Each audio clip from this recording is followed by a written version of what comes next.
অসুবিধা কি?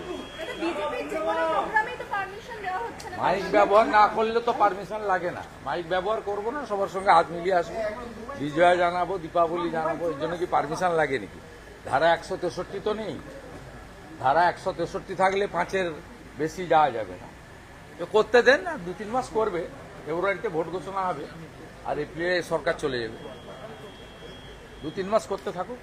বদলির ভয় পাচ্ছেন বিএলওরা, সেক্ষেত্রে বলা হচ্ছে বদলি। ওটা বিএলও এবং ইলেকশন কমিশন বলবে, আমি বলতে পারবো না, আমার কাজ ওটা না।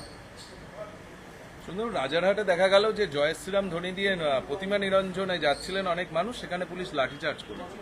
রাজারহাটে নাকি সব জায়গায়? ওই জোনাকি বাগচি, ও তো কদিন আগে ওই তাপস চ্যাটার্জি যে এমএলএ, তাকে নিয়ে একটা পীর সাহেবের কাছে গিয়ে কি সব করছে। আমি তো, আমার কাছে ছবি আছে।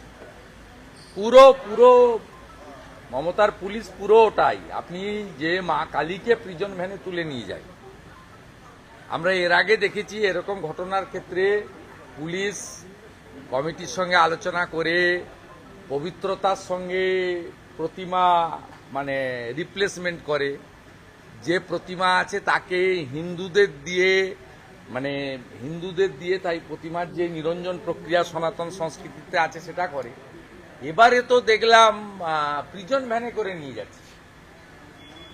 এ তো জামাতের সরকার। আজকে বাংলাদেশ জুড়ে তাণ্ডব চলছে, ইসকনের আস্তানা ভেঙে দাও, গুড়িয়ে দাও। চট্টগ্রামে, ঢাকাতে আজকে মিছিল করছে। এখানে রাধারমণ কোথায়? মমতার রাধারমণ একটু বক্তৃতা করুন এবারে। Thank you.